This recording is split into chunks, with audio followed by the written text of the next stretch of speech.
So far, the devices have only been mailed to Democrats, but some Republicans say they've been subjected to threats and even violence for some time now. Anjanette Levy is live at the Main Post Office in Queensgate with what one congressman is saying about the bombs. Anjanette.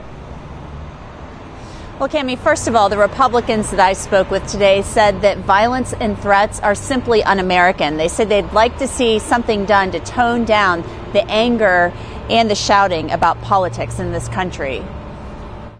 Yeah, go ahead and stick up for what you believe in, but do it in a civil way. Congressman Brad Wenstrup has seen firsthand what can happen when people go over the deep end for politics. In the summer of 2017, he and other Republican members of Congress were practicing for a charity baseball game when a man started shooting.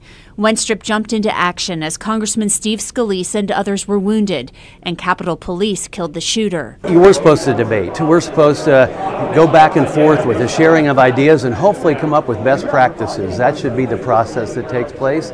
But so many people have put the politics ahead of, in my opinion, God, family, and country. Wenstrup says he's even received threats. And when appropriate, Secret Service has actually, in this district, gone to two people's homes to have a little chat with them about things they put on social media and said that appeared to be life-threatening.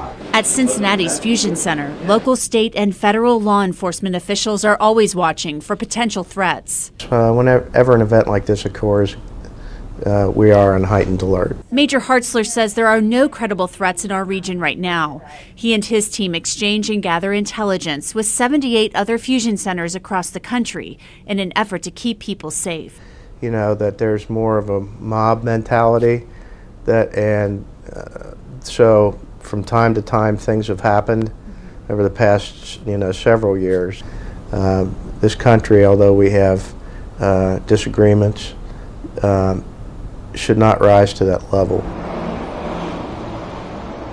Now, I reached out to the postal inspector today. They didn't want to go on camera, but they gave us a statement saying that teams have been organized across the country to examine suspicious packages, and they do that using things like x-ray machines. Reporting live in Queensgate, Anjanette Levy, Local 12 News. Cami, back to you. All right, Anjanette, thank you. And the Postal Service says suspicious packages often have hallmarks, and those can include misspellings. Sometimes they have no return address, or they may be marked personal or confidential. You can report them by calling 1-877-876-2455.